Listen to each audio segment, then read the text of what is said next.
Warning.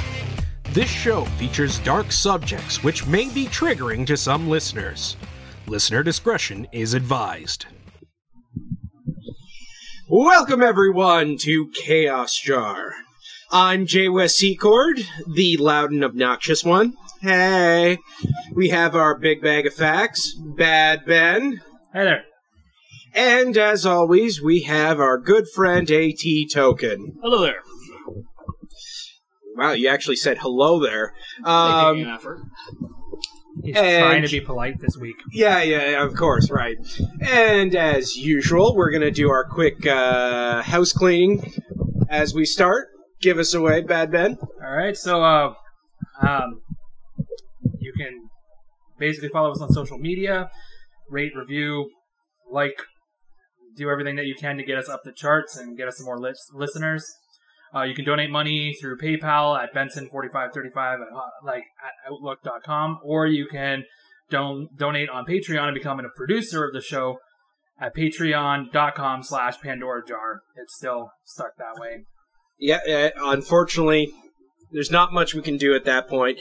But that being said, we are just glad that there are people out there to support us, and we love you guys. Love, love, love, love, love. So don't be afraid to support us. And now, time for the topic of the week. I guess the week is the thing, right? Yeah, I guess so. Yeah. Okay. Anyway, what's going into the jar today? So, I would introduce you directly to what we're talking about, but I have a poem instead. Oh. Now, I did.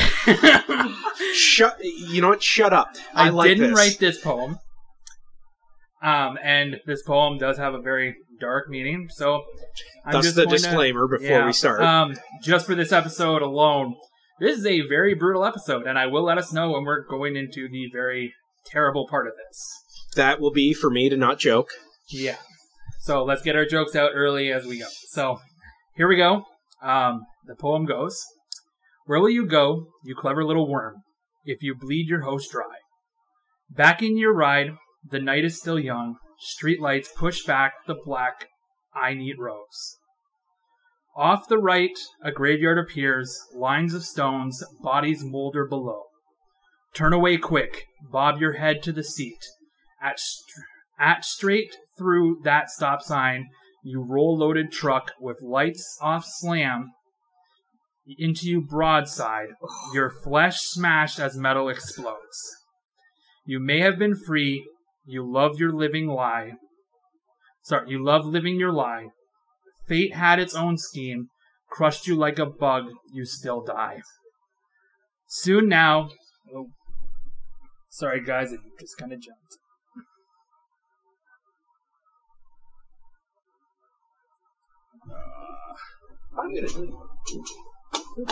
Soon now, you'll join those ranks of the dead, or your ashes the wind will soon blow. Families and friends will shed a few tears, pretend it's off to heaven you go.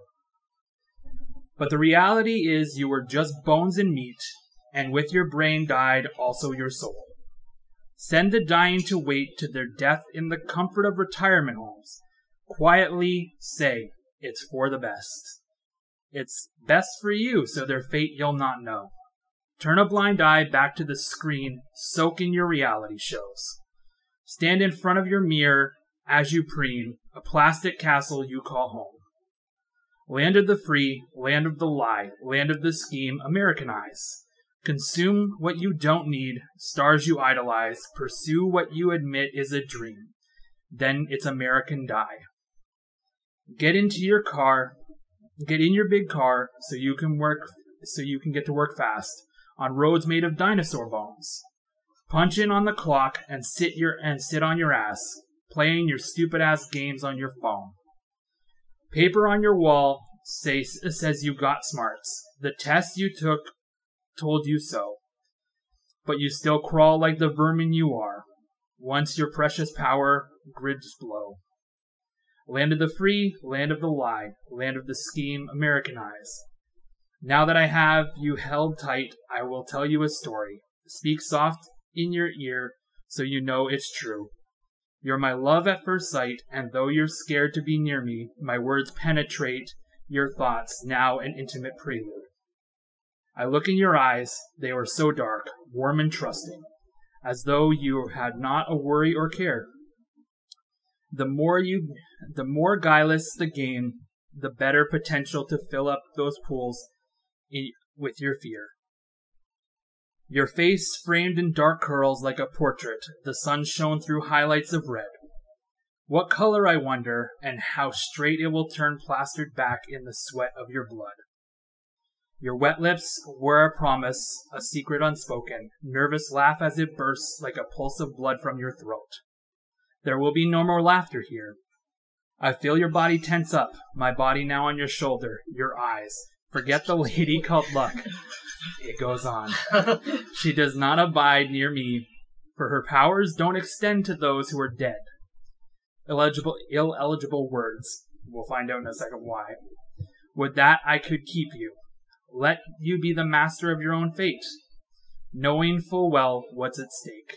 My pretty captive butterfly, wings my hand smears, I somehow repaint with punishment and tears. Violent metamorphosis. Emerge, my dark moth princess. I would come often and worship at your altar of flesh. You shudder in revulsion and try to shrink away from me. I have tied you down and begging to come with my Stockholm sweetie. Okay, talk is over. Words are placid and weak. Back it with action, or it will all come off as cheap. Watch close while I work now. Feel the electric shock of my touch. Open your trembling flowers, or petals I will crush. These were words that were scrawled on a bloody note found under the bloody and strangled body of Israel Keyes. Who was Israel Keyes, and how did he come to such a gruesome end? A spoken word poet. Oh, God. Oh, sorry, was that the dark part? Sorry, No. I'll pull that. So, how did he come to this end? Well, I'm glad you asked, Wes. Hey, that's my line. I know. Yeah, I know. I stole it for you. All right, so Israel Keyes. On that. Israel Keyes was born on January 7th, 1978 in Cove, Utah. It's also reported in Richmond, Utah. I think it's kind of the same area. Richmond, Utah actually has a claim to fame because it has a Pepperidge Farm factory. And Wait, what year did you say that? 1978. Games on your phone? It's when he was born. Oh, jeez, fucking. Well, So, He didn't die. I'm gonna be extra stupid this episode. and a really big claim to fame on this is that some scenes from Napoleon Dynamite were also filmed in this town. Is that good? You know what? Let's go on that topic. Sounds great. Yeah. Napoleon Dynamite. I've never seen it actually. Oh, You haven't missed much. yeah. Vote Fair for Pedro. Yeah. Fair enough. Israel Keyes was born to Heidi Keyes, originally Hankinson, and John Jeffrey Keyes. He is the second of 10 children, and they were a very religious Mormon family, which I know you can relate to. I love Mormons. Here in Middle Dakota. Here in Middle Dakota, we have a lot of them.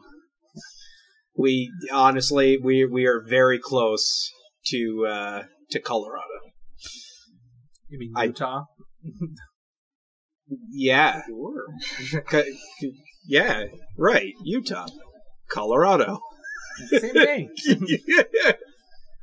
All right. The family also did not believe in interference from the government, in public schools, or in modern medicine. As a result, all the children were homeschooled. The Keyes family moved to Colville, Washington, around that area, when he was between 3 and 5. He was actually neighbors with. He was neighbors, and the family became very good friends with the family of a future topic for the show, Chevy Keough. And Chevy the actor? No, that's Chevy Chase. Oh. What is Chevy Keough? Chevy Keough is a very interesting topic for another time. Okay, we're not even touching that. Okay. Yeah. Not with a 10-foot pole. That's So, while living in this area, his family became deeply rooted into a white supremacy-based Christian fundamentalist church known as ARC. I couldn't find what it stood for, but It's now called the Our Place Fellowship, and it's a group that believes that the descendants of Northern European and Anglo-Saxon lineage are God's chosen people. Like a lot of different branches, actually. Yeah. But it brings on an anti-Semitic, it's a very racist group. It's like a lot of branches of Christianity. Yeah. The family also lived... Your grimace there. The family also lived mostly in the woods, and Israel grew up without heat or electricity. The family bounced around a bit more, moving to Mopin, Oregon in the 1990s, and then they made the move close to an Amish community in Maine. Mopin? Mopin. Sounds like the Maupin. Most people are probably really sad there. Yeah. They might not know it because they're all white. Right. Because they're moping around. Yeah. So, while growing up, Keyes would pass the time by breaking into the neighbors' houses to steal guns. Yeah. Why? Because he loved hunting. He would chase anything with a heartbeat, and that's a quote. And this also brought on a penchant for torturing animals. Oh, okay. Great. Great start. We already know where this is going. So, despite growing up in a religious family, Keyes found himself a non-believer. When he confessed this to his family, his father cut ties with him. He did remain close to his mother, however. Israel eventually moved to New York State, and this brought him to join the Army in Albany on July 9th, 1998. He served at Fort Lewis, which is close to Tacoma, Washington, at Fort Hood, which is close to Killeen, Texas, and he served a little bit of time in Egypt. He mostly was stationed at Fort Lewis, though. He spent the majority of his time there. He served on a mortar team. Mortar. Yeah, there we go. While at Fort Lewis. His army buddies noted that he would keep to himself, that he was a quiet guy. However, he was known to be heavily drinking on his weekends, consuming entire bottles of his favorite drink, Wild Turkey Bourbon. Wild Turkey Bourbon? Yeah. Oh, yeah, you don't drink. The Punisher. Yeah, it's like really cheap shit. Okay. So I thought this was going to be exclusive to the area, but no. Clearly you've heard of it before. You can buy it at the LCBO. Oh, really? Yeah. Wow. Well, maybe I'll go get a bottle and ignore it. I just put it in a tank. Yeah, to drive with my non-existence license. This is a very restricted man. And that's why he's going to kill me later. Restricted? No, have you seen the way my fat just spills out? I don't think that's restricted in That's any very way. true. Restricted and restrained are two different things. I said shut up. And that comes from Token. Yeah. So gonna die. So, he did drink so much of this Wild Turkey Bourbon that he did receive a DUI while in the Army. But that seems to be about the only real brush with the law that he had that entire time. He was also a fan of ICP and had posters of them in his barracks. ICP is Insane Clown Posse. Yeah. I'm aware. Just in case the listeners don't know, they're very, annoying 90s. Yeah, there's some songs where I thought it was humorous, but really, the humor was not the intention. I'll give them props that they bought all their moms' houses. So, and they do donate to a lot of charities. Yeah, too, they do a lot of work like that. So yeah. Maybe annoying's not the proper term for this, but just not your cup of tea. But seem like nice people. Yeah, exactly. It's a real miracle. That's the most condescending I've ever heard you. Like, it's a miracle you learn to breathe and not bite your tongue. Yeah. No, do you not know of their infamous song, No. Miracle? Oh, it's hilarious. It's a song where they try to say that scientists are all lying to us and all the natural things in our world are miracles that we just don't understand. And there's literally a famous line in it that says, "Fucking magnets, how do they work?" And it was... And that went fucking viral. Well, yeah, that shit. It's tragic. It's so stupid and it's so funny. I'd say give it a listen sometime. Sorry to draw away from the IC. It's all good. We got into this whole conversation. I knew this was going to happen when I put it in the notes. Inevitable. you have it in notes. Leave space for ICP conversation. Yeah, it's right here. They're going on. Wes will make reference to Miracle Song, and like it's all written out like that. Yeah. Well, we can go into a whole conversation of what is a juggalo, but I'm not down. No, fuck you. Let's not go that far. All right. So, Keyes was discharged from Fort Lewis, and he was honorably discharged from the Army on July 8th, 2001, at the rank of a specialist. In 2001, he had a daughter with a woman who lived in the Macabre Reservation in Washington. So, what had happened was that he actually become, like, an integral part of this whole town and reservation and such. He was really, really ingrained in the community, and there wasn't anybody who could say anything bad about him. They actually really, really liked him. He was a really nice guy, they said. And so he ended up dating a woman, and like a woman from the reservation, and ended up having a daughter. Did they stay together?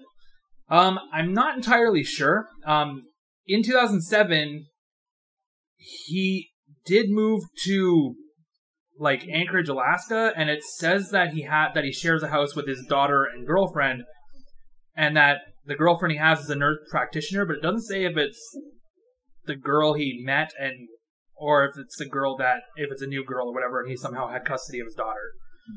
But yeah. Yeah, he got custody. Yeah. Those guys are alive. Well, at the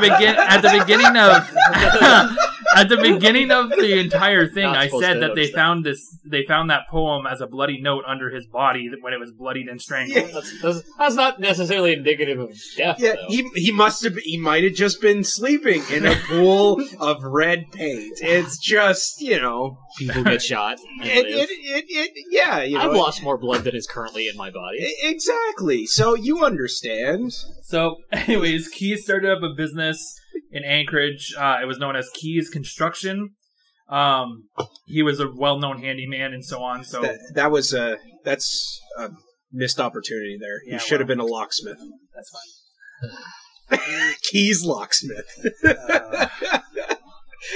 Your pain is the best. I can't get enough of it. Maybe I'm gonna kill you instead. So, Yeah.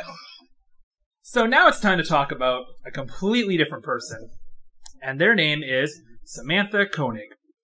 Samantha is an 18-year-old employee of a coffee booth called the Common Grounds Espresso in Anchorage, Alaska. Espresso.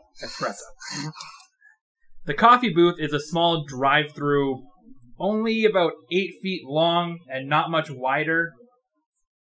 Just a little building where people just drive up or walk up and get their coffee from. Like, it's really easy.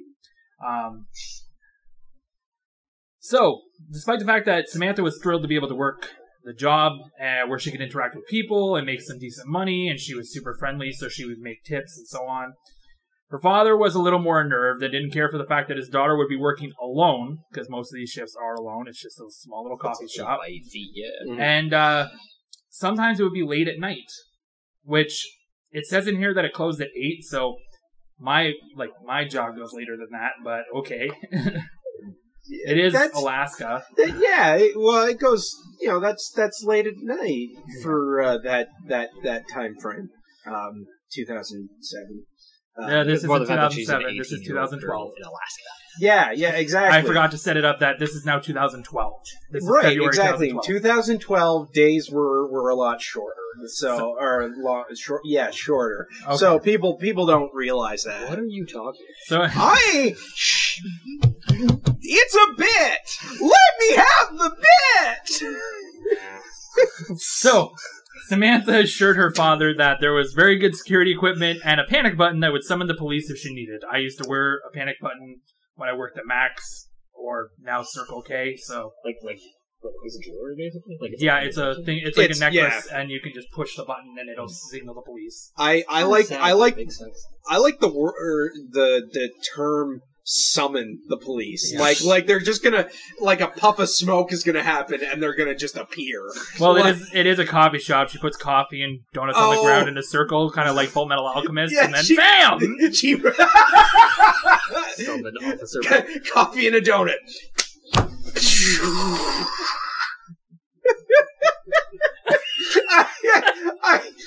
I love transmutation in alchemy is how you chose to perceive that. Like, the panic button is just there for show. Like, as long as she has it on, she can do this alchemy. Yeah. The transmutation circle is there. So, anyways, on February 1st, 2012, Samantha was working the late shift at the coffee shop. She and her boyfriend had made arrangements to have him come pick her up at the end of the shift when the store had closed at 8 p.m. This snowy night, Israel Keys arrives at the shop at around 7:55. So he's kind of a dick because he's coming 5 minutes before it's closing.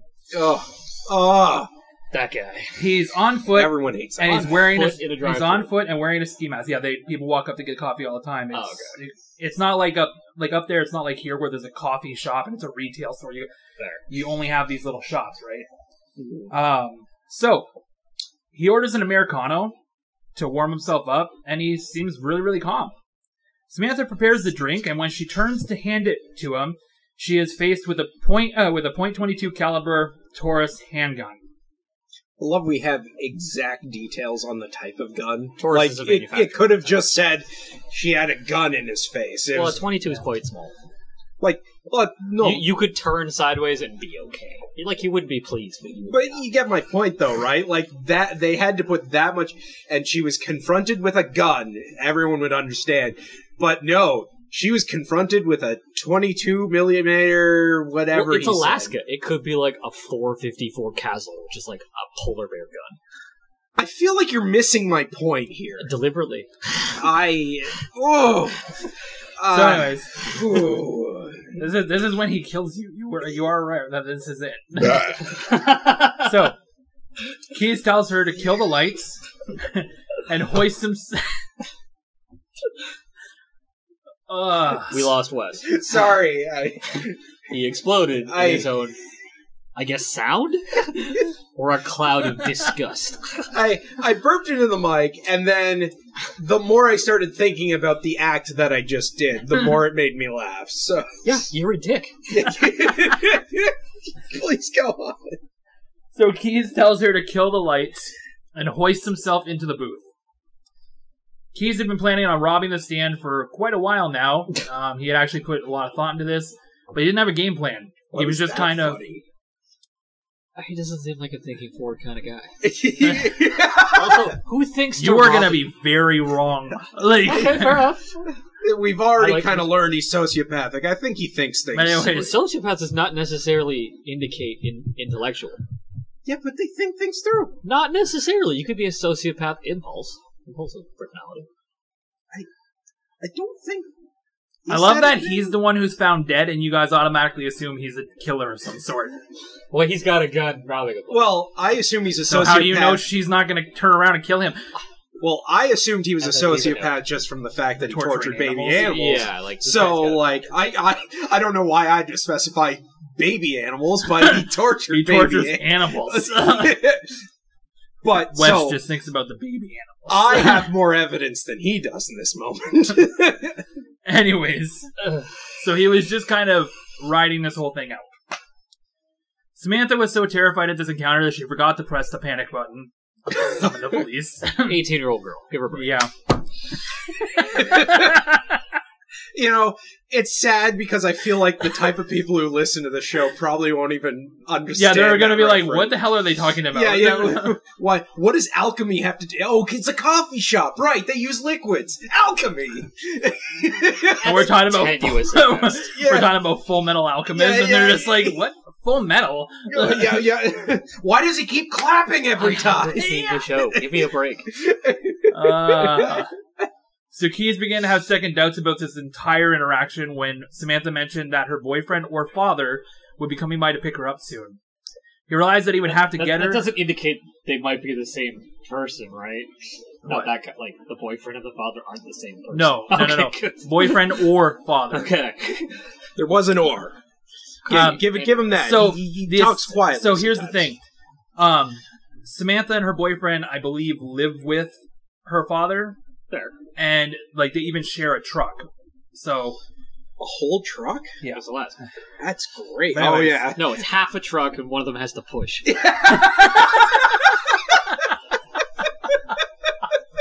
That's his task with the lady. You have to push half my broken ass truck for a year, and then you might bury my dog. It just doesn't have like the compartment area in the back. It's It's the just comedy truck that like splits in half to go around. Oh no, we're about to crash! He won half of it in a police auction. That's all he did. He won half. The other half went to somebody else. That's why you can't take. That's how they met. Yeah. She got the other half. I believe you. I To build a full truck. I believe you have half my truck. Oh yes, I do. Oh my god, you're so beautiful. Let's get together. Okay, but you have to live with me and my dad. How did you become Mickey? He got castrated. That's okay. Keep going, man. Yeah. So All right, buddy tries to run the place. Has second thoughts. yeah. Second thoughts. So he ends up realizing that he's gonna have to get her to his car down the street. Keys had parked a little ways away to make it harder to identify him, obviously, because he planned on robbing the goddamn place. So Keys zip-tied her hands and got her out of the coffee stand, his arm around her and a gun pointed to her side.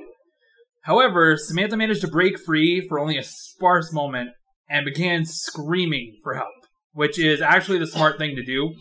As much as it sounds ridiculous, if somebody's being like, I'm not going to hurt you, blah, blah, blah, and they're getting you alone, you can pretty much guarantee that the moment you're alone with this person, you're done.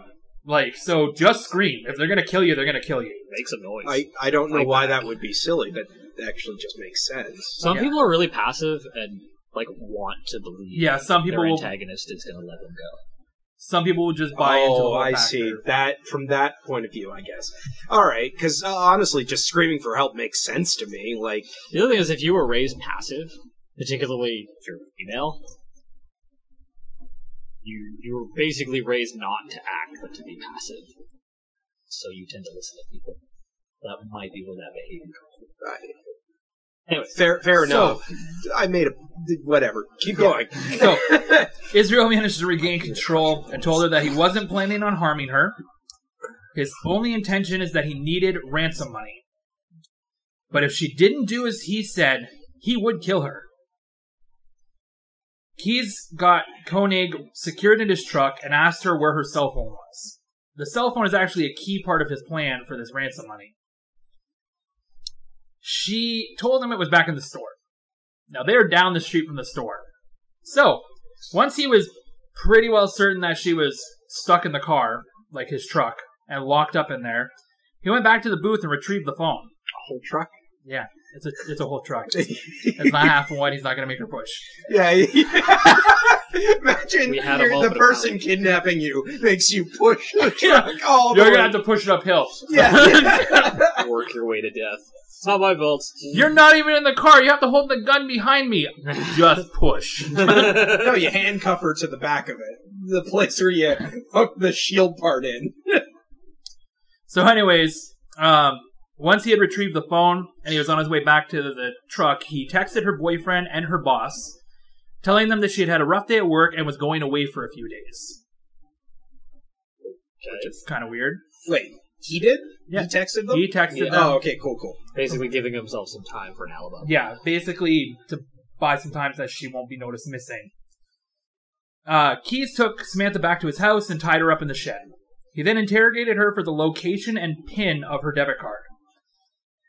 She told him that the card was in her boyfriend's truck and then gave him the PIN. He told Samantha that he would kill her if she screamed, then turned on the radio in the shed as an attempt to cover up the noises she would make. This would keep off suspicion from his neighbors, or more importantly, his girlfriend or daughter whom he shared the house with. So they're in the shed in his yard, probably only feet away from his daughter and such, and she's locked in the shed. Are we going to comment on how he said this is for ransom? Yeah, this is for ransom. Oh, yeah, eh? Keys broke into the boyfriend's truck, but was caught in the middle of this because he was already on edge because why the fuck is my girlfriend messaging me being like, I'm going away for a few days, I was supposed to go pick her up. And then probably heard some noises outside, looked out the window and was like, there's a guy breaking into my fucking truck. There was an altercation, but he did manage to get away when her boyfriend did go back into the house to get help. So now he has the debit card. So he makes his way back to the house, but along the way he stops and pulls out some money from her account just to make sure the PIN she gave him was valid. It was correct, and now he had everything he needed for his plan. So, a few weeks goes by until about February 19th, 20th, around there. Wait, what happened to the girl? She's still in the shed? We'll get back to this. He's getting there. So, Just a few months go by. My God, it's called suspense. not a few weeks, only a few weeks. It's only a few weeks. So, she was abducted on February 1st, and now it's about the 19th. So, a text was sent out to her boyfriend, and I'm guessing to her father and so on, that there's a note in the local park under a missing dog poster. So, the note was retrieved by the police, and it was a note demanding ransom for the safe return of Samantha Koenig if her family puts $30,000 in her bank account. Included with the note was a picture of Samantha with the current newspaper. It was about 4 days old at this point, but this was to prove she's still alive. 4 days. I'm going to show you guys this picture. Wait, you actually have the picture? I was not expecting this. Oh, evidence. I dropped it. Oh. Not having a good time. So it's been a few weeks. He did quite a number on her. That's pretty... God, why do you want to take down my mood? I think it's a dark show. What were you hoping for? This isn't even the darkest part of it all yet. The family managed to raise $30,000 with the help of the community, and basically what happened was the community members all marshaled together and slowly put money into her own bank account, into Samantha's bank account. This was the whole deal. Put it in Samantha's bank account, and I'll withdraw it from there. There was a small withdrawal in Anchorage, but the police came up with nothing on this. So basically, they traced it to there, went there, took a look at the security footage, but he was in disguise. Next, they began to notice withdrawals happening all over the country. Keys had flown to Las Vegas and rented a car before heading to Wilcox, Arizona. There, he withdrew $400, again in disguise. 90 minutes later, he pulled out more money in Lordsburg, New Mexico. Every time he would use an ATM, he would have disguised himself. However, the authorities managed to get footage showing that whoever was taking these withdrawals was driving a white Ford Focus, so that's the car he had rented in Las Vegas. There was a bulletin put out for a white Ford Focus. However, Keys had a mechanical issue with the car and traded it in for a new rental car. But in a twist of fate, the new rental car was a white Ford Focus.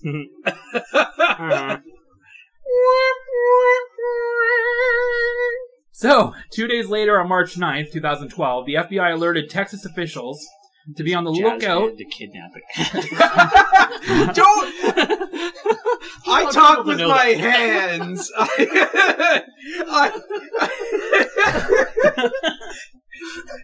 I didn't even intend that, too. I know, so it's so... you're such an asshole. You did it! Yeah, you How did am I the asshole? because you told our audience. I just revealed how much of an ass you are. Yeah, intentionally. Wow. Fuck you! You go back to reading. Where are the fish? I do say, that is quite unfortunate. Wouldn't you say, Bernard? Oh, yes, I would. I'm Bernard, the Padoodle.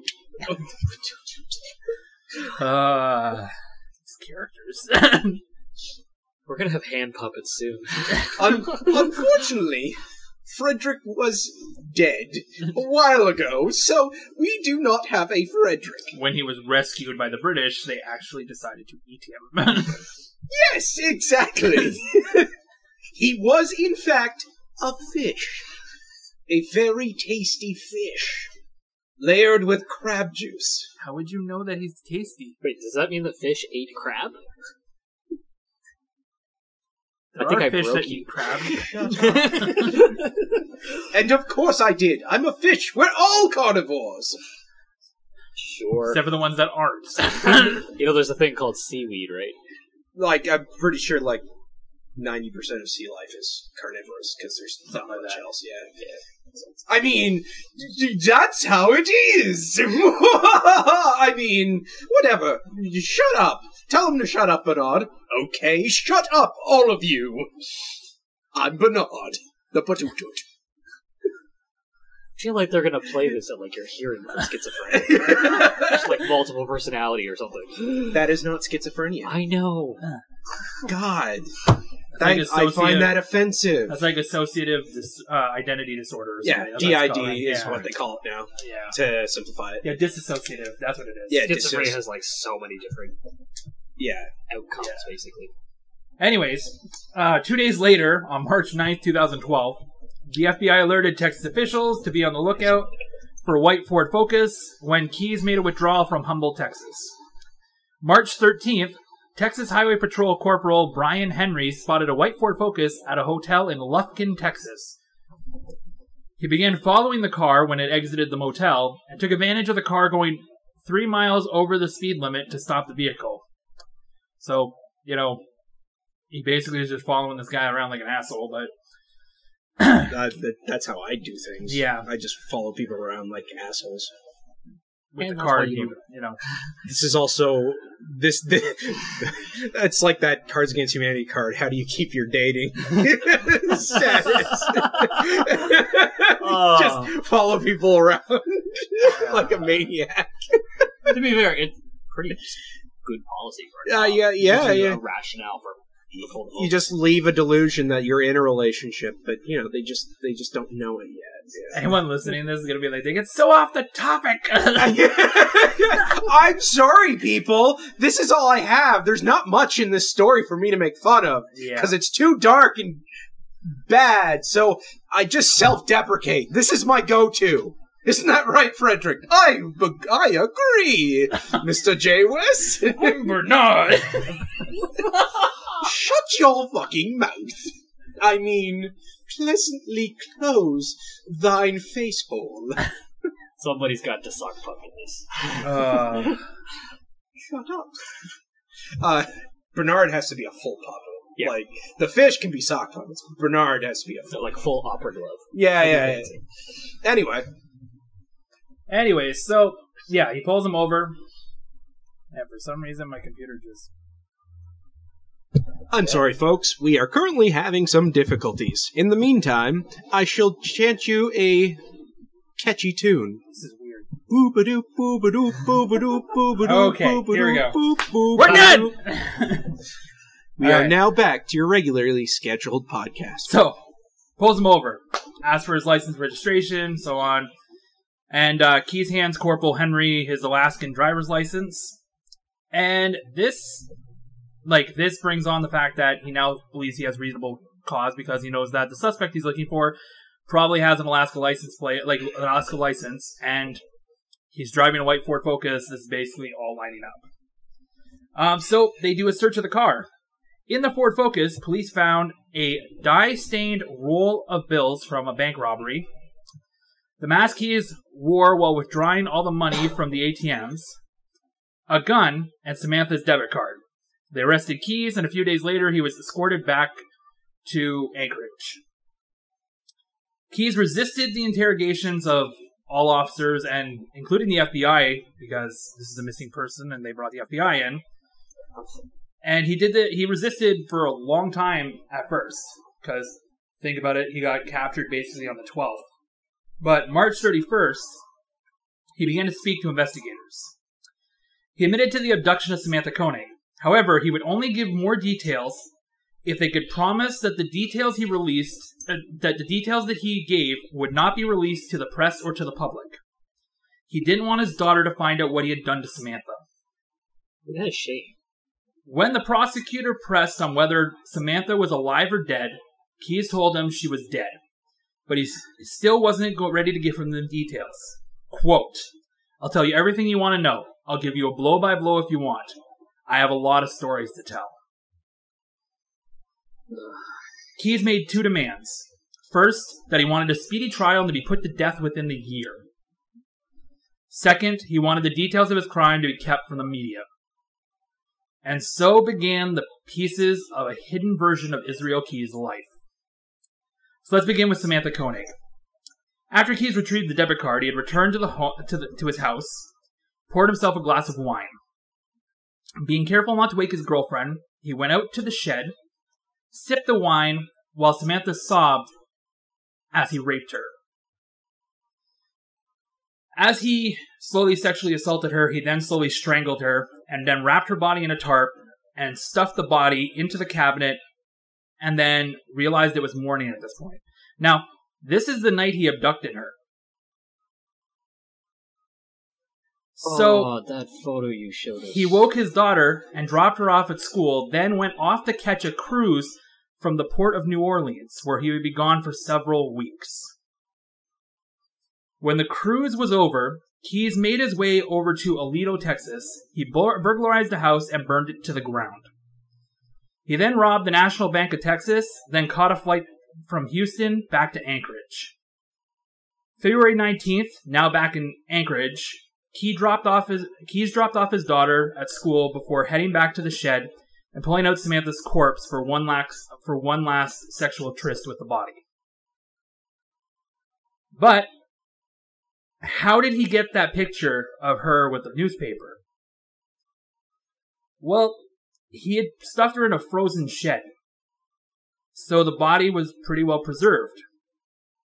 He then put on makeup all over the corpse, like a heavy set of it, and sewed her eyes open to take the photo. Afterwards, he cut up the remains and dumped them in the Matanuska Lake. Authorities were able to recover her remains, and her family had them cremated and held a memorial service for her on Easter. The police were able to recover information from Keyes' computer that linked him to a missing Vermont couple as well.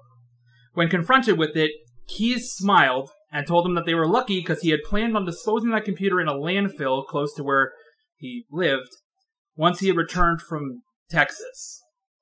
He demanded have an execution date set in exchange for information on the couple. And this is Keyes' other twisted tale. The couple's name... Can I see that picture again? Yep. Knowing now what we know, because I'm actually curious to see how noticeable it is now that you know the circumstance. Pretty noticeable. Also, the fact that the eyes and the pose give it away. Like she's not even holding the paper. Yeah. I thought she just was stunned or something.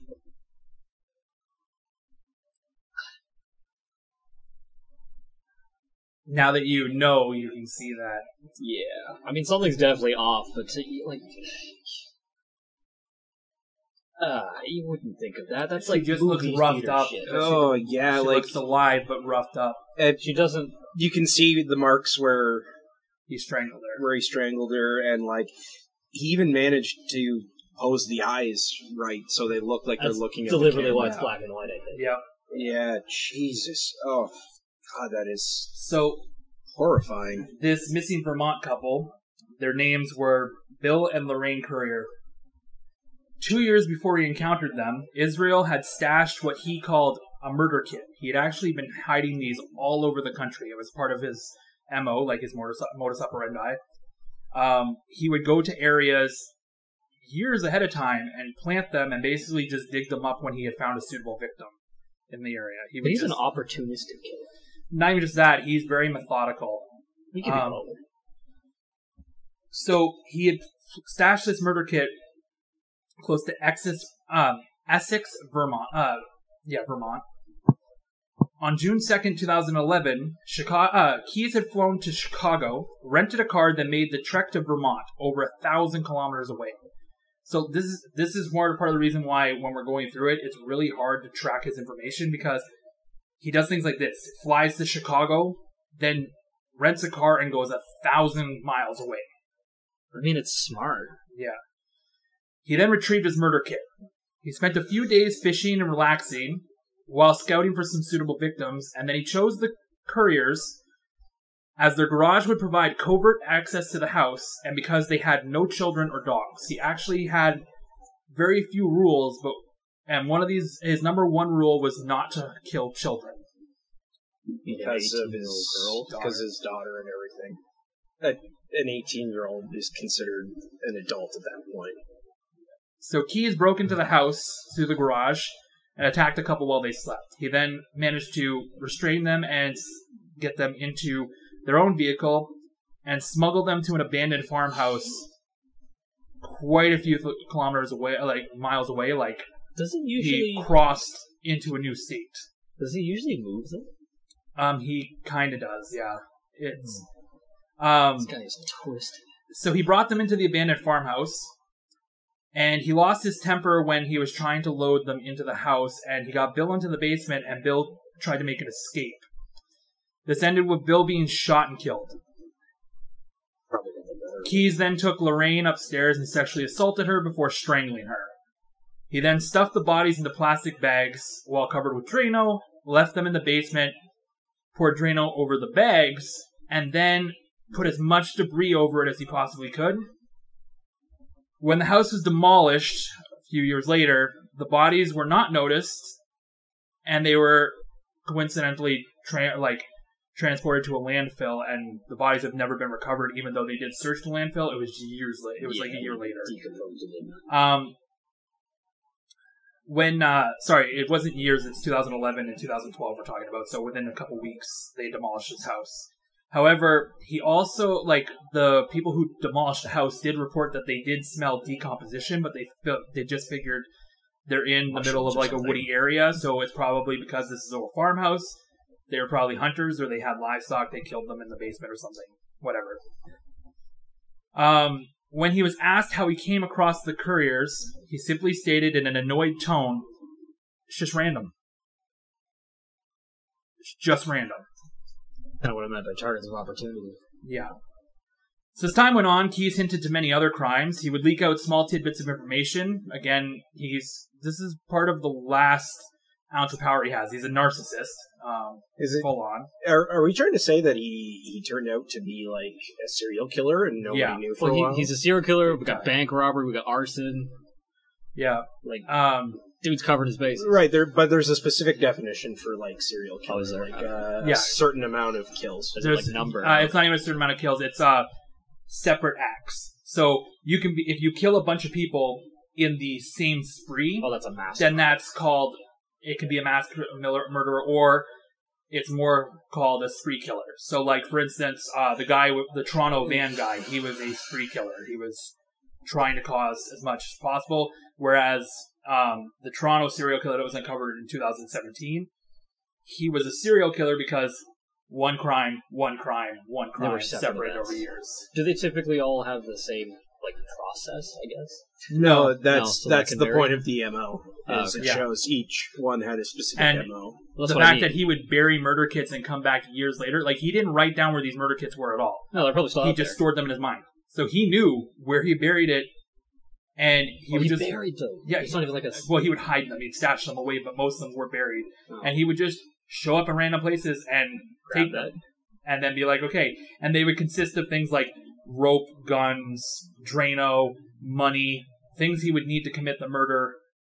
And dude is like a spy, but for the worst. Now that is, we should clarify. He's talking about the other guy. Yeah.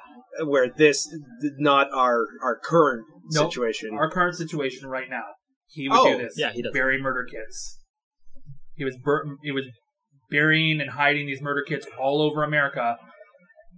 No, I'm talking about our today's Israel topic Keys, character. yeah. Yeah. Oh, I thought he was said doing he didn't do kids. He doesn't do kids. Murder Kits. kits. Kids. Like a bag of supplies to Oh, carry this out. Yeah. Yeah. He doesn't do kits. He doesn't kill kids. He Right. buries murder kits. Oh, So anyways, as I mentioned, I'm going to be stupid this show. So anyways, this was the last ounce of power he actually had. Like, some people felt that he was just toying them with the police and that he would eventually want the information out.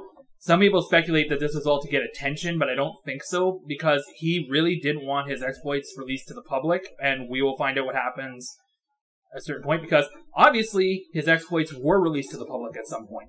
Well, that's how we know it. Yeah, as I was So, basically going to bring that up but too. the belief is that this was his last ounce of power to flex, that he had all these crimes and all these stories, and in order to find the victims and get closure for these families, they needed him to give the crimes. So, Keyes managed to hint at bank robberies, 20 to 30 house burglaries, rapes, and homicides. He stated that many of his victims weren't treated as such by the police. They would come up as missing people or unfortunate accidents. He did like to strike in like national park areas or areas that were frequented, and people do disappear from these areas very often. And some of his targets, because they're all random and he didn't really have a type, sometimes they'd be people that you just wouldn't miss, or that they would vanish on their own end. Mm-hmm. So, however, he didn't entirely give away any other names. He had claimed that during the summer of 97 or 98, he had abducted a girl who was between the ages of 14 and 18, and that she had gone separated from her friends when they had gone tubing on Deschutes River in Washington. He had sexually assaulted her, but then he let her go, and nobody ever reported this. So they're not sure if he actually did this or if, this was his own making up, but he doesn't seem the type to make up these crimes. In fact, he seems to downplay a lot of his activity. See, that one seems a little odd to me because his rule about not assaulting kids. This would have been before his daughter was born, though. Oh, I see. So, like, the reason I know that from the beginning I figured the kid thing was specifically because he was relating it to his daughter, but I didn't realize this was before that. So 97, 98, his daughter was born in 2001. So this is actually before he went into the army as well. He claimed his first homicide occurred in 2001, not long after his army discharge. Between 2001 and 2005, he killed a couple in Washington. He didn't state where he buried the body or who these people were. Between 2005 and 2006, he committed 2 separate murders and stated that he disposed of at least one body in Crescent Lake, Washington. It's a lake in Washington called Crescent Lake. Mm. He liked to brag that he had managed to bury it somehow deep into the water, as deep as the lake would go. And that's how they could never find the body. But they did search this whole lake and didn't find any bodies. Could have lied about that, though. But that's just it. Is he likes to downplay his activity, but who knows? He doesn't seem to have a set pattern, though. It seems to just playing. It's a lot of randomness, right? So you can't really tell what's in his mind. Keyes admitted that on April 9th, 2009, he had kidnapped a woman on the East Coast, transported her over state lines, and disposed of her body in upstate New York. On the same trip, he had robbed a bank in Tupper Lake, New York.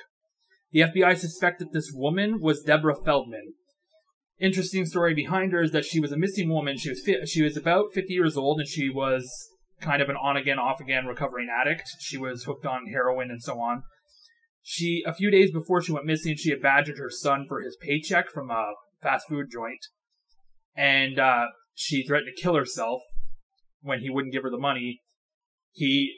Her son called the bluff, and her son's name is Matthew, so Matthew called her bluff and gave her a knife. She then put the knife down and told him that the real reason she needed the money was because she's being evicted. So he ended up giving her the money anyways, and then she vanished. So one of the reasons that they believe that she may have been the victim is not just because of the timeline where he was in the area, and he admits that around this date he had kidnapped her and brought her and buried her in upstate New York. But when he was being shown photographs of missing people in the states he had visited, because they had photographs of people who went missing around the times that he would have been in these states. He had mostly said no to pretty well all the men and women that were being shown him until Deborah's photo came up. And then he looked at the photo, investigated it for another moment, and then said, I'm not ready to talk about her yet. Jeez. So, it's not confirmed, but that's probably the most amount of confirmation we'll get about this. Out of curiosity, did he, in his own words, ever explain why he was doing this? Not entirely, no. Probably because he can.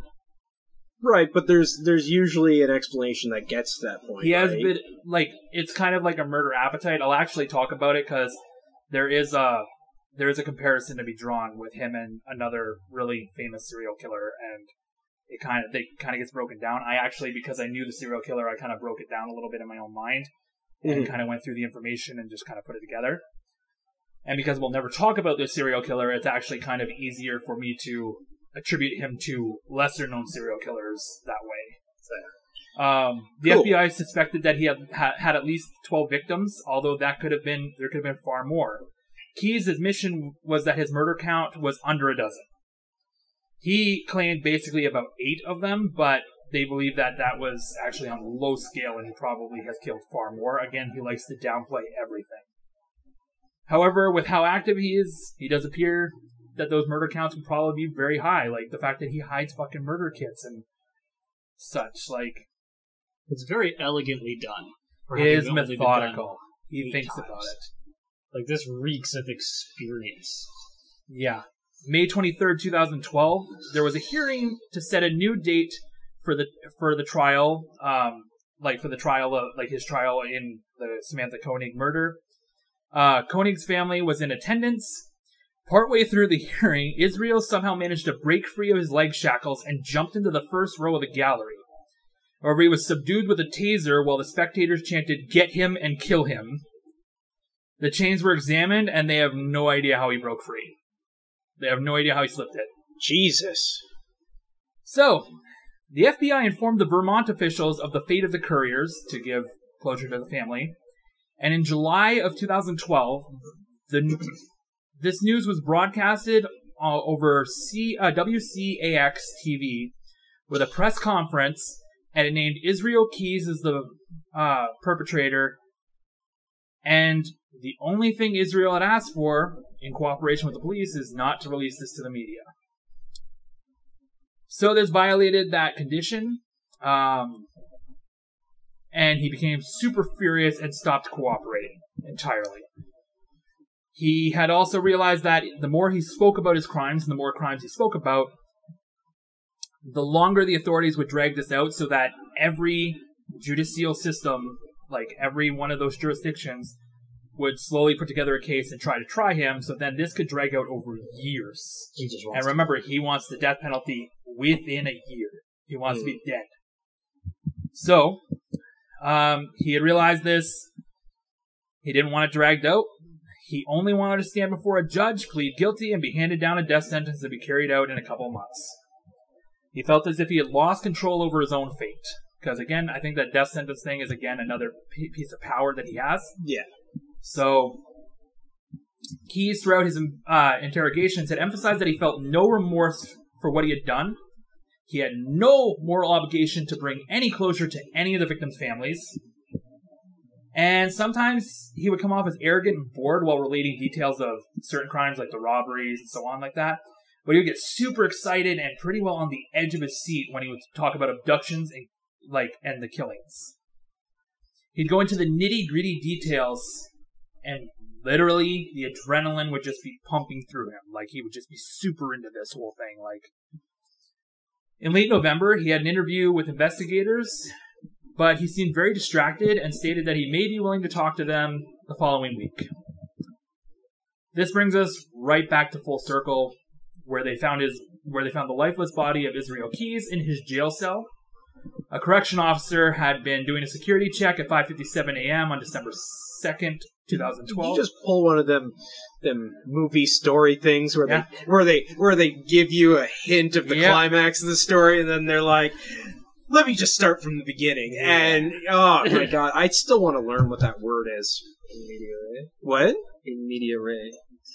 Media ray. Yeah, in the middle. Start the story in the middle. Well, this is actually kind of starting at the end. Yeah. I think there is another story for it. Or word for it. Probably. I just don't know. Story. But anyways.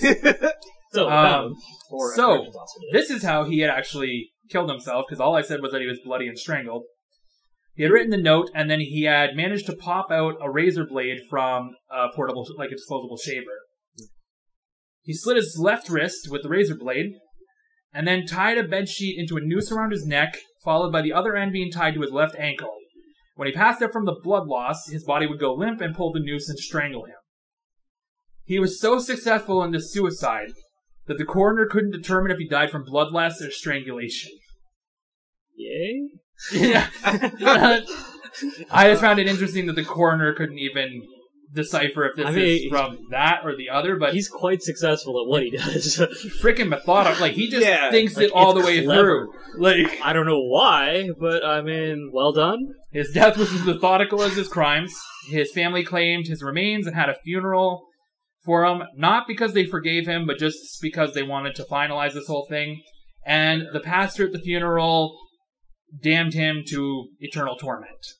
Like, not kind words, none of that, just piece of shit, damned to eternal torment. That's fine. He was a Mormon. That was bound to happen. Yeah.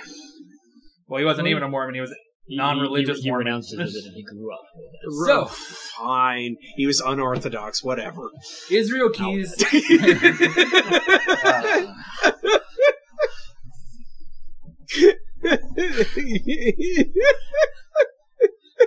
Frig. I see what's happening. So, Israel Keys didn't like the term serial killer, even though he understood. That's what he didn't like. Even though. That's where he draws the line. Okay. Wow. Serial killer? I am offended, okay? Just offended. So he understood that the term applied to him, but he didn't like the idea of being called a serial killer. He actually... You had preferred it. Well, he actually really hated the idea of true crime being broadcasted out. He felt that people didn't have any business in true crime. Hi. Well, he's not coming for us now. Guess what, asshole? These are the people you should haunt. Yeah. And fortunately, you know, we live in a very fictional state in the United States. Dakota. So he's not going to find us anytime soon. So, the serial killer that he really resembles, like, not physically, but really resembles, is a man that he truly admired as well, Ted Bundy. And Ted Bundy was active in Washington as well. So though he did not share the same MO as Bundy, he was very adamant about the fact that his ideas were his own. They were his original creation. He didn't copy anything from anybody. He did his own thing, which I will give him that. He is thinking far ahead without even knowing who his victims are. Like, a big difference between them is that Bundy targeted attractive young women, while Keys had no victim profile. It's all random. His own words, it's all random. However, there are a lot of similarities. They both felt like they possessed their victims, so they were mine. Like, these are my victims. They were very methodical in their killings. They had killings spread out through the U.S. Bundy was because of his constant relocation. He was always constantly on the move.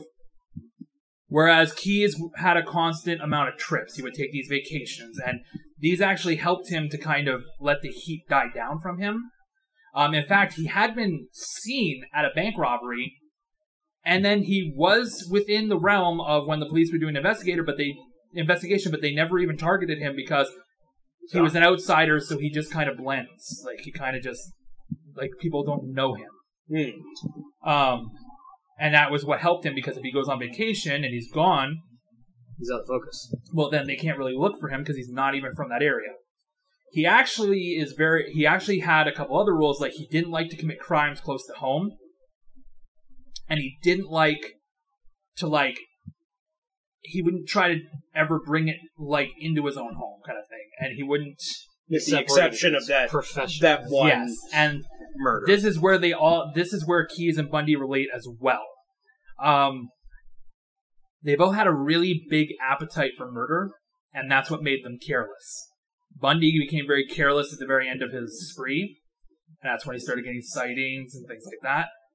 And even his car was sighted. And then he took a risk with Samantha Koenig when he abducted her. He really didn't like having them close to home. And, what had happened was he picked his victim at a place that he had only planned to rob. But once he saw the opportunity to abduct her, he then started calculating in his mind if he could get away with, completely abducting her, raping her, and killing her. So winging it screwed him. Yeah. Either that, or he was planning on being caught. Because it kind of sounded like he was also in the mood of potentially being caught in that moment. Yeah, no, and that could just be giving in so he seems arrogant. This sounds like a guy who never wants to be perceived as not in control. So he would never admit his fuck up. Right, but he's also that arrogant that he could believe he could be caught and be like, yeah, whatever, I'm caught. Wanna start bragging about the shit I did. Well, that's just it. His downfall was using her debit card for the money. Which is really weird. Why would he persistently... why not... And why do the small... I get, you can't just walk into a bank and pull all the money out because it's $30K or whatever. But once you get a certain amount of money... Because he did have money. He had other money. He didn't need this $30,000. It was just money because he was always burglarizing homes, robbing banks, things like this. So he had a ton of money and he had his own business happening. He didn't need this $30K. He just decided to go for it, and that was his downfall, right? Again, and he didn't, and for somebody who was so methodical, he did get caught because the ATM picked up his car. Repeatedly. I don't understand this persistent association with his victim. He always did his thing and then bailed. Yeah, and he would when he would abduct people, most of the time he would use their own cars. So he wouldn't, the couriers, he states in it that he took their car and then he drove it miles away so that nobody would recognize this car, and he crossed the state line, so it's not even in the same state anymore. Yet... I wonder if this was a game. He did something that he knew he could get caught, and he wanted to see how long he could go without being caught in that thing, and then when he gets caught, he is immediately looking for the death penalty to happen right like that. And again, another big similarity between the two, between Bundy and himself, is they were both heavy drinkers. They abused alcohol a lot. I gotta wonder if he was drunk when he started pulling this off. Well, that's just a given. Because it lowers his inhibitions, he starts to believe that he could take the risk. Mm-hmm. But anyways, Keyes admitted to investigators that when he saw Samantha Koenig, he was just not able to stop himself. He had to abduct her. He had to kill her. He had to, she was his. Again, possession of the victim. Mm-hmm. He already had her now. He has to go the whole way. He just couldn't stop himself. He just couldn't walk away, and that was his addiction. That's how it was. So, the FBI did manage to recover a handful of his murder kits. Probably not all of them. I'm certain that somewhere out there, because he did say that sometimes he hid them on golf courses and stuff, so I'm sure that some golfer probably came across it was a gun and money. Because he did hide... A gun? Oh, that's just weird. I should report... Money? Yeah. And just takes the money. Well, not even just that. You can sell guns in the black market for a lot of money. Also, it's the States. It's a free market. Yeah. So you don't need a license to sell a personal weapon. No, but you have to do background checks or something. I don't know. But how many of them actually do it? And that's only if you're a licensed. And plus, if I have a gun in my hand and I go, "Yo, I'll sell you this gun for $500," and you go, "Okay," and then buy the gun. The laws are pretty fucked up when it comes to guns. I'm pretty sure whatever stipulations there are, they're going to find a way around them. Yeah. It's not like here in Middle Dakota, but... Yeah, Canada Town, USA, Middle Dakota. We have a quite a huge process when it comes to our gun policies and stuff like that. Don't message us about this because we don't really care or want to talk about it. We're not political. We're here to talk about true crimes. Yeah, and if you are going to message us, at least follow us on Twitter and Instagram at BAKSJR. Or follow us. Or you can rate and review and at least give us a 5-star, even if you disagree with us and hate our guts. Exactly. Or donate money and you can send me a message. Like, oh my god, it's true. I'm sure at some point you'll be able to send a message to me, and I'll respond with goofiness. Well, the stars mean what exactly? But yeah. So, anyways, the stars mean that if we have like a 5-star review, that we're top level and it gives us more listeners. You know what? That's not for on-air stuff. Let's continue with our thing. We're not entirely sure of the algorithm, but that's how it works. Yeah. But anyways, so yeah, the frustrating thing about him is that we don't know all of his crimes. We don't know all of his victims. And when I was originally coming across this case, I had already known about Samantha Koenig's like abduction video because there is footage of her being abducted, like the whole interaction, him putting the gun to her face, all that kind of stuff. Yeah, because they had security cameras. Right. However, and in 2012 I had heard of this, and I had heard about it again in 2014, but I hadn't heard about I hadn't really followed up on the fact that the man who perpetrated this was so prolific. Yeah. And he's not a very well-known serial killer. Like, he's a more modern one, so... Yeah. Thus the cell phone line in the spoken word poetry. Yeah, well, that note was found under him. That's why there's even a point where it says unintelligible word, and they guessed on a few words. It actually says in those things, like, it'll say, like, SP or sick or whatever, like, typed into it. Just because blood was on it. Yeah, because they couldn't tell entirely if that's the word he wanted to use.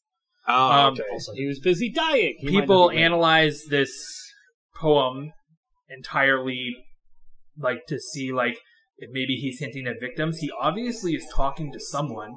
Right in it, he's talking about how he hates, basically, America and how we all just do our jobs and, you know, play on our phones and all that kind of stuff. We're so distracted. But then on the same level... he is, like, in there, he's talking about, like, your lips had a secret or, you know, unfold the petals. Like, those are obviously very sexual references. And is he talking about a victim? Is he talking about, you know, what's he going on about with these? It just sound like metaphors to his act, as in how he responds to his perceived injustice. Yeah. That's what I was thinking, too. Like, they don't seem as specific as they could be. Yeah, and that's just it, is people analyze it and try to link all the clues to victims. I don't think that you can really... Because, again, as he did say, a lot of his victims were being treated as missing people. That the Couriers, the Vermont couple, they were treated as two people who just went missing. Not that they were ever avid hikers or anything like that, and they were reported missing, but they thought they were just missing people. Doesn't help that the States is a jurisdictional shit show. As soon as you cross state lines, good luck. Yeah. It takes forever to get cooperation. And, again, where he's coming from, too... The white supremacist thing, like, I'm sure people who are not from Washington or not from the U.S. don't realize it, but a lot of, like, the communities that he lived in Washington, originally when he was growing up, they're not Seattle. They're not those rainy cliffs that we see in movies. They're not the Twilight Cliffs and all that kind of stuff. It's not where it rains all the time. It's actually more like Idaho, where, you know, it's more rugged wilderness and so on, hence why he grew up without power and so on. So that's where these white supremacists kind of go. Like, for instance, if anybody ever thinks about Ruby Ridge, which is a whole other topic, but Ruby Ridge happens in northern Idaho, and it's very much kind of integrated with these kind of churches. So who knows how it was inspired, but nobody knows really where he drew this in, like, this information from, but he being analyzed, like, when people did analyze, like, when professionals did analysis on him, they did say that he was one of the most organized, probably one of the most intellectual killers that's ever existed.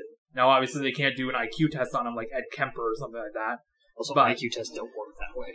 Yeah, it's true. But they like just based on how he committed his crimes and the way he did his interviews. It's incredibly thoughtful. Yeah. Like, it's distressing how cognizant he was of what he was doing. And yet how dissociated he said outright. No remorse, don't owe the families anything. The thing that gets me is the shame part.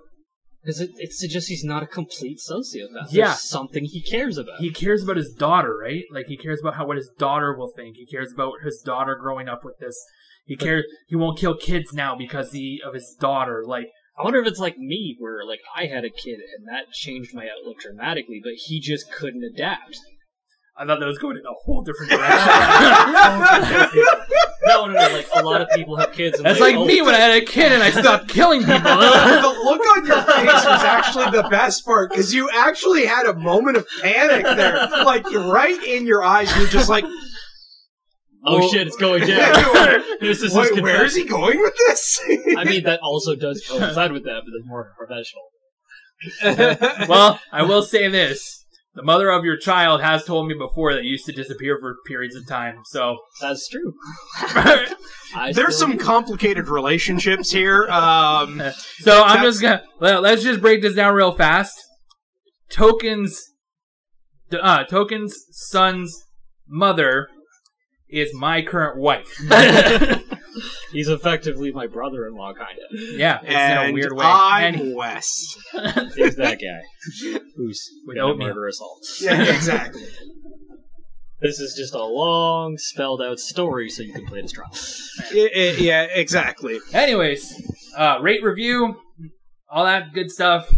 Follow us on social media, @BA Chaos Jar on Instagram and Twitter.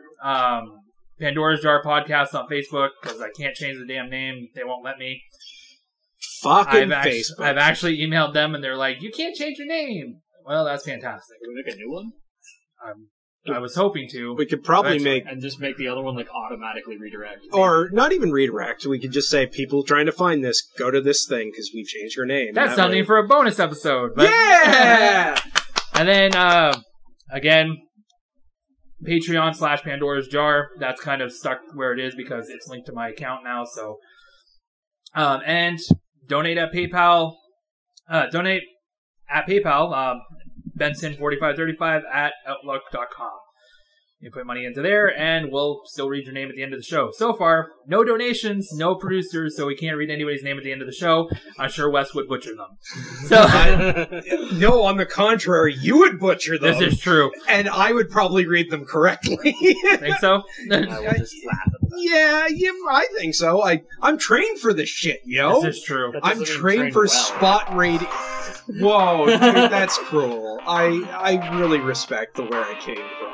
Okay, Get him, Bernard. I respect where you came from, but that doesn't necessarily indicate a respect. Wow, no. Okay, folks, this has gone on long enough. You have a good night, okay? Bye-bye.